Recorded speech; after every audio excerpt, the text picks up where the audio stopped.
So welcome to the first video of RDM Japanese. Basically, the concept of this channel is simple.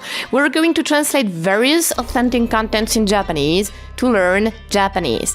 So the videos are progressive, so watch them in order. But the system of the channel is a bit more complicated so that, for example, anyone at any level can watch it.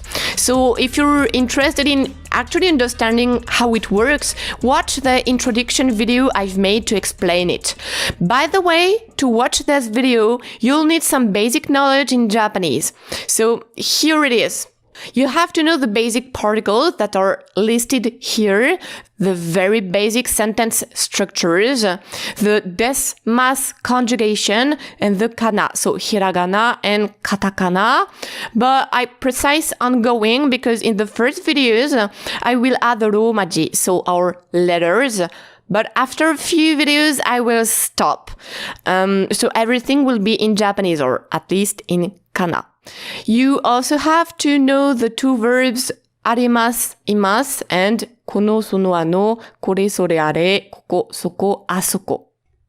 So here you have some kind of an exercise, and if you can understand all these sentences, then you are good to go. You can watch these videos. So these sentences are really textbook-like, but I guess that many of you have started learning Japanese this way, so it's, well, textbook-like sentences.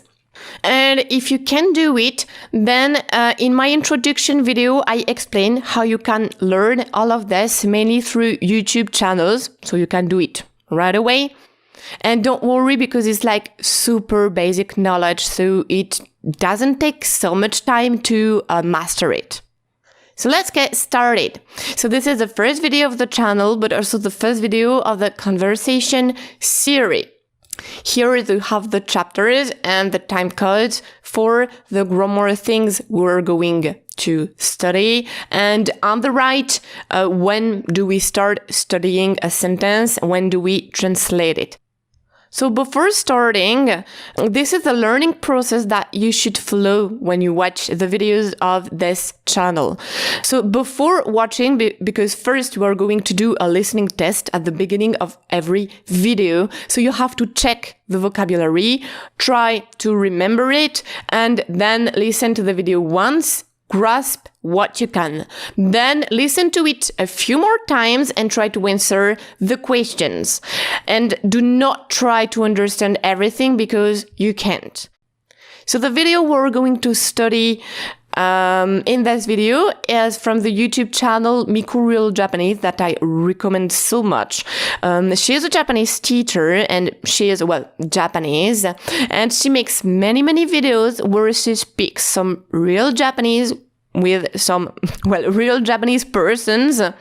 And so if you want to learn how to speak actual Japanese, it's like the perfect channel.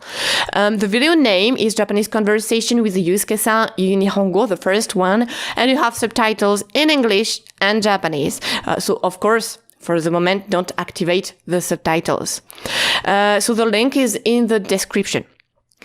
By the way, if you think that she speaks too fast, which will probably be the case, you can slow down the speed a little bit. It works. And the passage we are going to study is from 12 to 33 seconds in this video. So here is the listening test. So try to open a new tab and to find the video from 12 seconds. And the questions are, what is she going to do in this video? And to answer this question, you just have to spot an English word that she is going to use. Of course, with the Japanese pronunciation, but if you spot this English word, you understand what she wants to do. Then, who is her guest? What was she doing in Mexico? And how is she going to speak? And the vocabulary is here, so be sure to check it before watching. And don't panic if you can't answer any questions. It's completely fine. Just watch the video. We're going to explain everything. So press pause, do what you have to do, take your time, and then we're going to start translating. Okay, so let's get started. The first thing she says is 皆さん、こんにちは。元気ですか? So, here I guess that you might know many things in this sentence, but to be sure, so first, 皆さん means everyone, or to be more precise, the group of people we're talking to. Because in some situations you won't be able to translate by everyone, but rather just by you. You can also note that 皆さん can kind of transform into みんな. And when you watch anime, it's みんな that you're going to hear all the time. Why? Because in 皆さん, you notice that さん is used. So you're being respectful. You're being polite. But when you say みんな, it's the casual way of saying it. So you drop the さん. And by the way, you see that it's not みな, but みんな. You will see that in casual speech, many words kind of change, and the word 難しい, which means complicated, can become むず. So not only むず to get it shorter, but also you can add a little too. Then こんにちは. So I guess you know this one, but just to be sure. So こんにちは is hello, but only from 12. So only for the afternoon. In the morning, you say おはよう or おはようございます when you want to be polite. Then 元気ですか? So this one means how are you? 元気ですか? In a textbook, you see お元気ですか?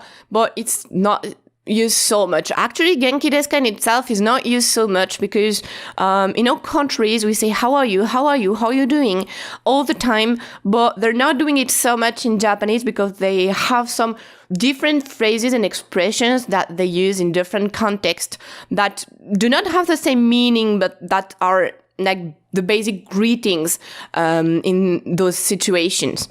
But anyway, whatever. And genki, know that genki is an adjective actually, and it means, well, fine, but it also means lively, someone that is lively. For example, genki na hito, a lively person.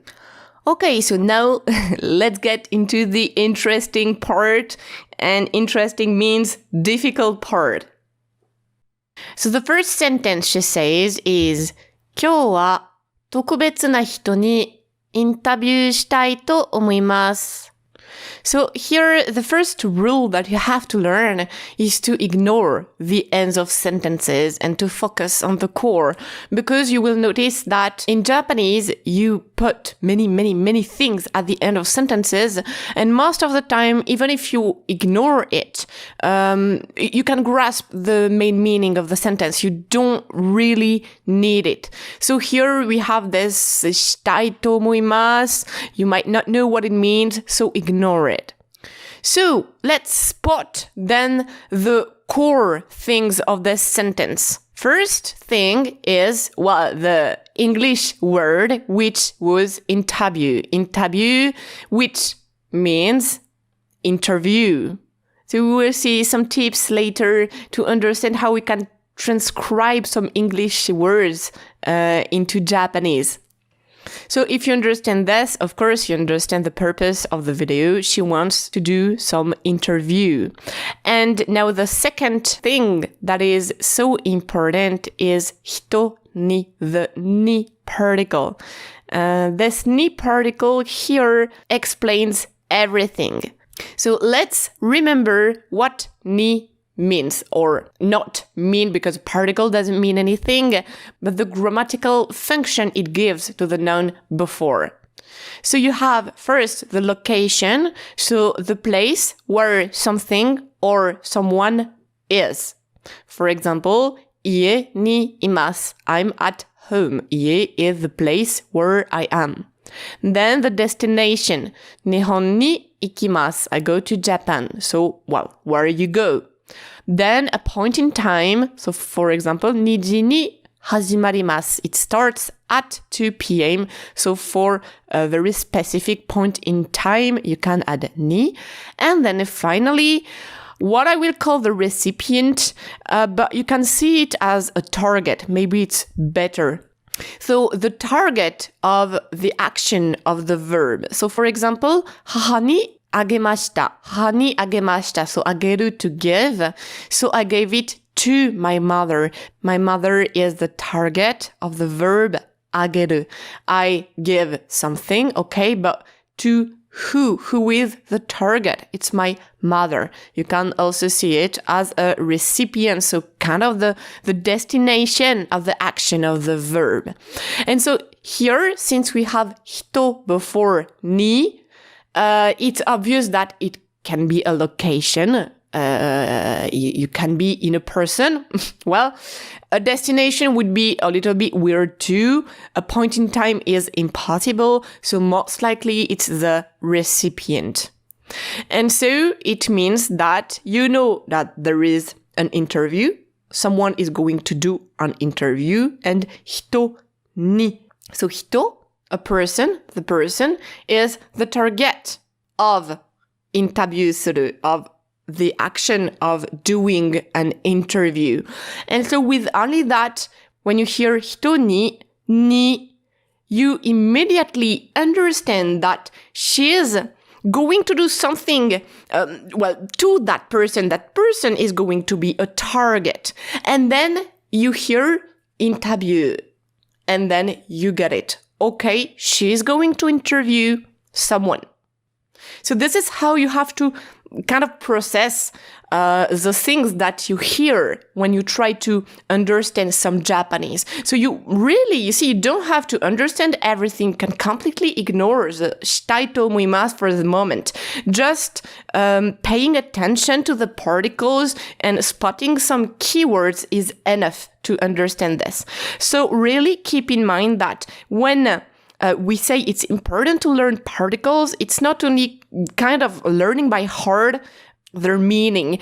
You really have to feel them. When you hear hito ni, just like a Japanese person, you have to feel that hito is a target of the verb. And so you are waiting for the verb to precise what is happening, but you already know it's a target. And of course, it gives you some information, some hints about what kind of verb is going to be. So first thing, feel the particle. Pay attention to the particles.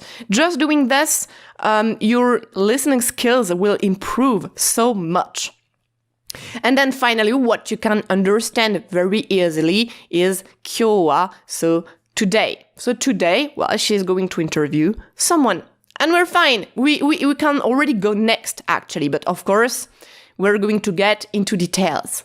So the first thing you can know is that this したい is the verb する. So する, if you don't know it, it means to do. And very often, you can combine it with noun to make a verb. So maybe the most famous one is 勉強する. 勉強する. 勉強 is, studies. And 勉強する to study. You also have, for example, maybe you've seen it, 散歩. 散歩 is like a walk. When you take a walk with your dog, for example. And so 散歩する, to take a walk. And so here, インタビュー interview. So インタビューする to interview. We are going to ignore the と思います for the moment. But there is another thing that is a bit weird. It's that, okay, so tokubetsu is a word that means special. But why do we have a na, which is alone, between tokubetsu and hito?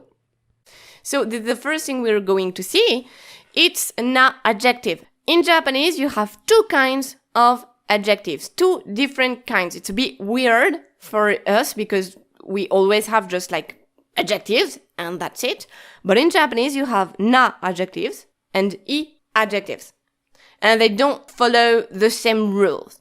So na adjectives don't end with I, on opposition with I adjectives. Be careful because you have some exceptions. Well, actually it's not some exceptions, but let's say it's it. And before a noun, so that's the main rule for na adjectives, when they're before a noun, when they modify it, add na between the adjective and the noun. So when they're not before a noun, when they're at the end of a sentence or a clause, like for example, when you say, この人は genki desu. この人は元気です。You see, 元気 is at the end of the sentence. Then you don't add na. Na is used to make the link. It's kind of a link between the adjective and the noun. So if the adjective is not like stuck to a noun, you don't need na. So few examples. 便利な携帯です。例えば、便利な携帯。A useful phone. 静かな公園。A quiet park. 元気な人。A lively person. So be careful because 便利 and 元気. You could say, it ends with e. It's not an adjective. No. And that's why you have to learn hiragana. I is i in Japanese. I is i. Ri is not i. It's not r plus i. Ri is ri. Ki is ki.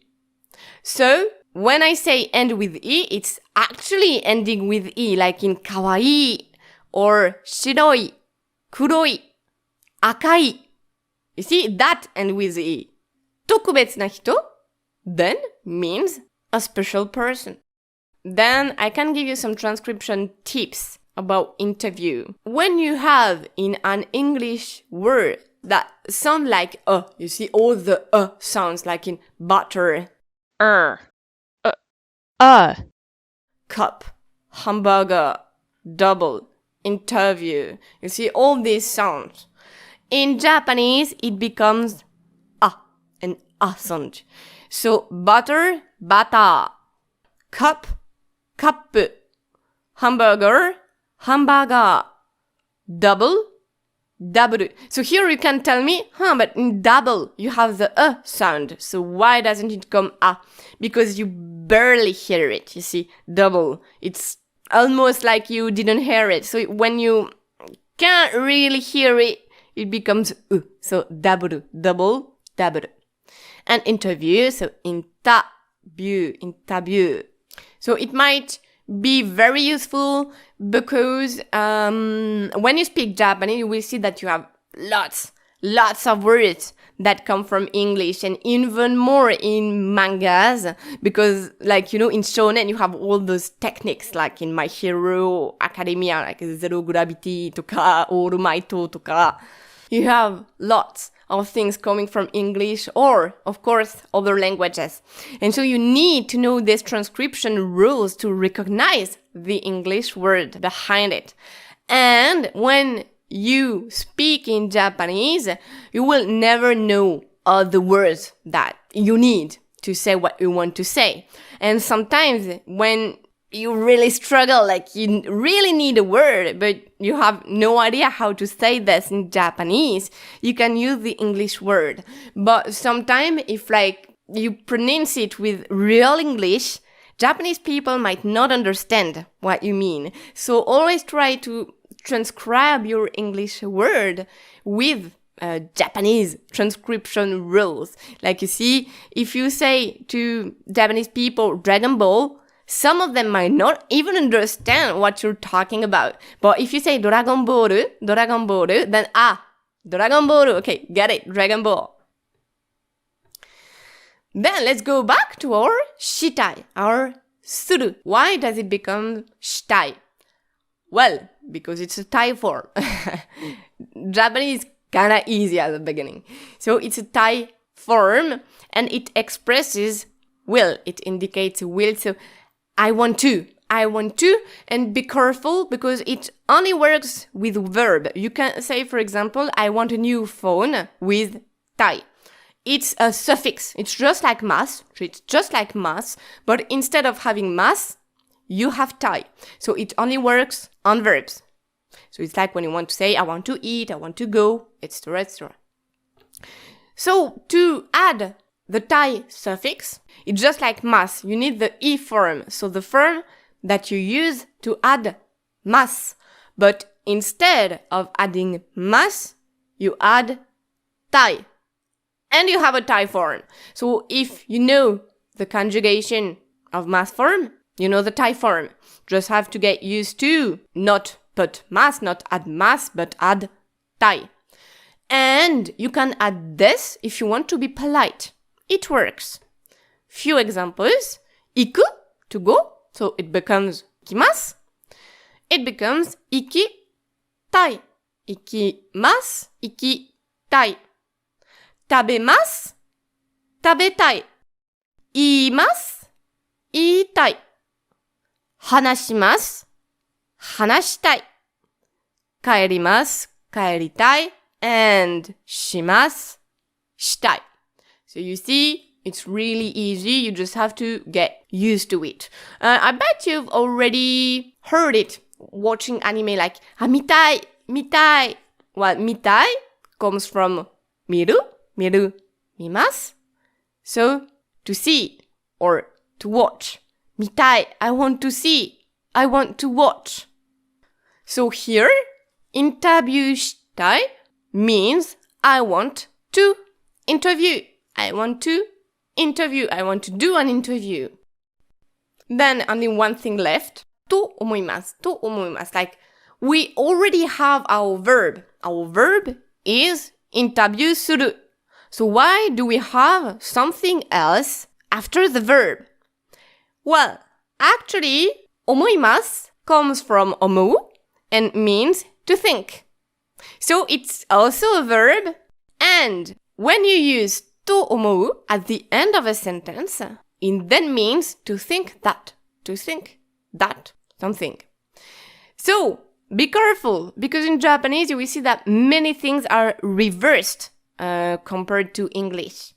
In English, we say, for example, I think that it is a cat. I think that it is a cat.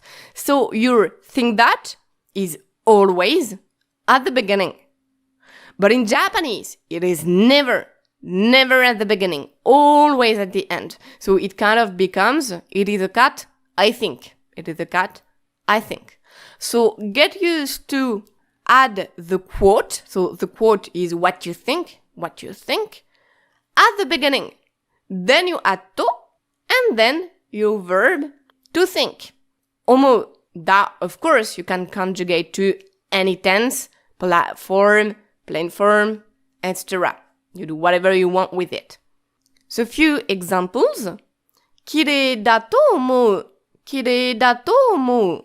So when you read this, you don't think. You don't think, and right away you see と思う, place it at the beginning. So 綺麗だと思う, I think. And I think what? I think what's in green, so the quote, I think that it's beautiful, or that you're beautiful. Then, いいと思う, いいと思う, so いい good, fine. いいと思う, I think it's fine. 日本に行くと思う? Well, I let you do it. Yep. と思う, I think. What? 日本に行く. That I will go to Japan. I think that I will go to Japan. And then, well, インタビューしたいと思う. インタビューしたいと思う. So, of course, in your quote, you can say whatever you want. So you can have a Thai form just before. You can have everything. So I'll let you a few seconds to guess it. I think that I want to interview. と思う, I think. インタビューしたい. That I want to interview. So, when you're reading some Japanese, it's kind of easy. You see と思う, you place it at the beginning. Of course, when you're listening to some Japanese, it's more complicated because until the end of the sentence, you don't know that a と思う is going to pop. So, when you're listening to some Japanese, when you suddenly hear と思う, then first, you know that it's the end of the sentence, or the clause, possibly. So first, it's like a good hint, you see, because you know, okay, end of sentence, pretty good. You see, so that's pretty good hint. So first, you know this, and then just think, okay, so I'm just adding the idea of I think to the sentence.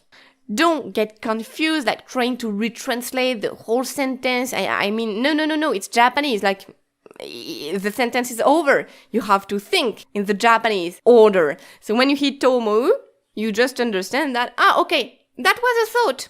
What I've heard just before, what came before, was just a thought. That's how you have to deal with it. And if you just take this habit, you will see it's not so difficult. Even if it's reversed, it's not so difficult. You have reversed things that are way more difficult. So we have our sentence actually. It's fine, we have it. So try to translate it, even if, well, we've already translated it, but try to translate it once again. So press pause, of course. Then we have 今日は today. と思います。I think that 特別な人にインタビューしたい。I want to interview a special person. And if you're listening and writing, okay, 今日は、today, 特別な人に、okay, a special person and it's a recipient, so let's wait for what we're going to do with him. インタビューしたい。Okay, I want to interview that person. And と思います。Oh, okay, so everything that came before was just what she was thinking. Okay, so she thinks that she wants to interview a special person. You might tell me, what? I think that I want? It makes no sense, right? It's super weird, no one says that. Actually, it's some kind of Japanese phrase, it's some kind of expression. たいと思う is often used when you want to soften the will. Because in Japanese, you can't be direct. When you're being too direct, you're not polite anymore. And when you just say したい or even したいです, you're just making it polite, but it's still direct. You see, したいです, I want to do. It's a bit rude. So you can do it, of course, when you speak with your friends. So to soften it, you can add と思います. I think that I want. You see, you're not being so blunt about what you want to do. So in English, it would be, I would like to, for example, I'd like to interview a special person. So now we're going to study a kanji. So in every video, we're going to study a kanji that has, well, let's say, popped up in what we're translating. So today it will be omou, so the kanji for to think. So first, what you have to know about kanjis. It's not mandatory nowadays to know how to write them, because nowadays we're always using smartphones, computers, etc. So the computer is writing it for you. So if you're kind of afraid of kanjis, you don't even have to learn how to write them. But if you want to learn how to write them, here I didn't indicate the strokes order or direction. So go check them on the internet, because if you take bad habits, it will be very, very difficult then. So the most important thing is to recognize them and to know how to read them. Then what you have to know is that in Japanese, you have two different pronunciations for every kanji. Two or more, actually, but two basic pronunciations. So one in Chinese and one in Japanese. So why do you have both? It's because kanjis were imported from China and Japanese people took the Chinese pronunciation of these words. So of course, it's Japanized pronunciation. It's not the actual Chinese pronunciation. And of course, the words existed in Japanese before the kanjis. So they added the Japanese pronunciation of these words. And this is why you have two different pronunciations. So the Japanese pronunciation is used when you want to actually use the word. Like when you want to say to think, then you use omou, which is the Japanese pronunciation. The Chinese pronunciation is used when you want to combine two different kanjis to make another word. For example, you see on the right, shiko, shiko. You see that it's a word made out of two kanjis that are kind of stuck together. Well, then it won't be omou, it will be shi, the Chinese pronunciation.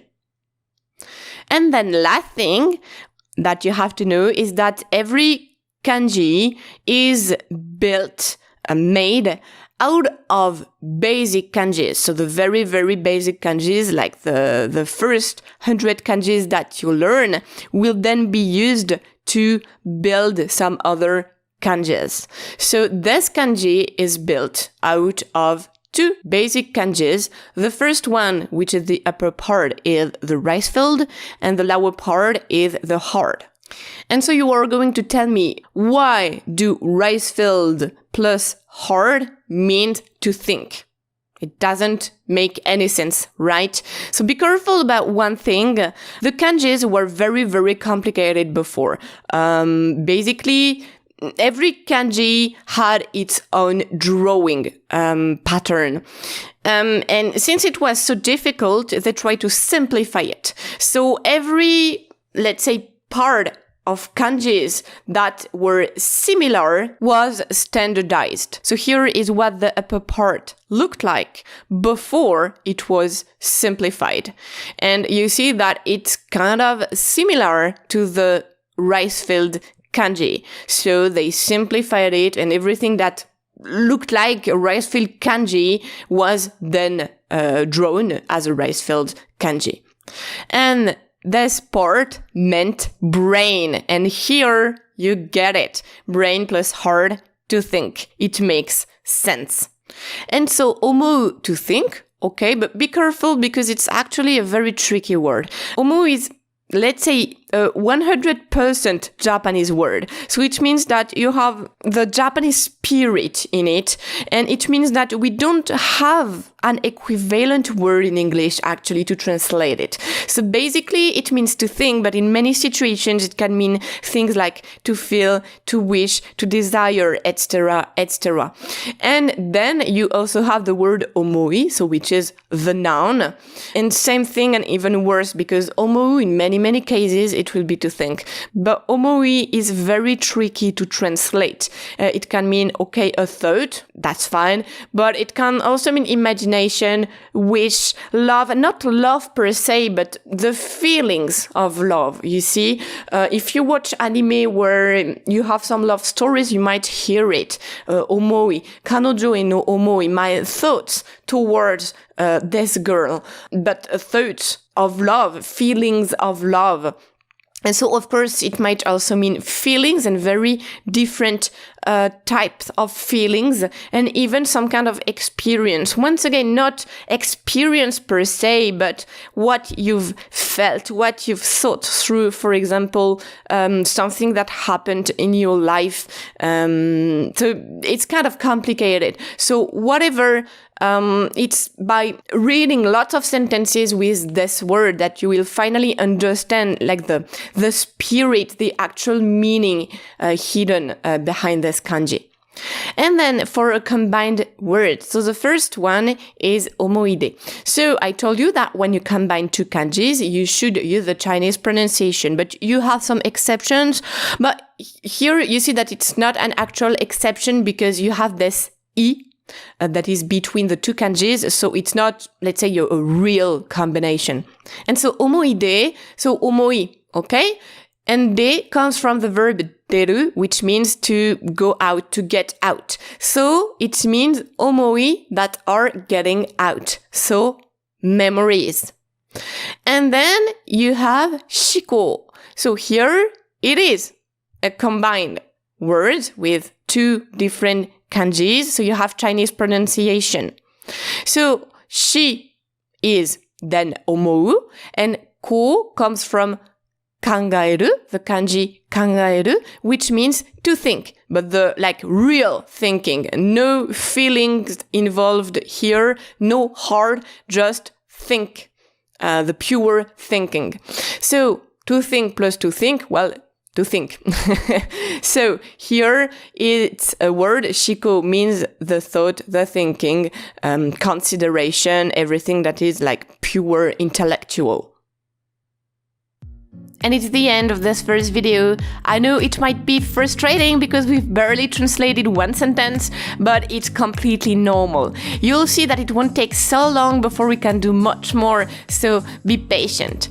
By the way, the second video will be much simpler in the way that the sentences will be very short and with very basic grammar, but the difficulty will come from the casual speech. So in that video we studied many different crucial grammar things, but in the next one we'll start learning how to speak casual Japanese. At the end of every video I will display the script of what we've translated and the translation. Then you'll have the vocabulary, so first the words and expressions from the video, then the words used in the examples. So in this video you have words that we didn't see because they'll show up in the next conversational video. Finally, you have exercises that you can do about what we've studied, and at the very end of the video you will find the correction. And last thing, very important, since it's videos, you can't really train. You have no one to speak with, you can't write either. So try to comment in Japanese every time. Of course, you can write comment in English, but under it, try to always add a part in Japanese. This way you can train, and you'll see that after a few months of commenting in Japanese all the time, you will improve a lot. So thank you a lot for watching this video, and if you liked it, don't forget to subscribe to know when the next video is up.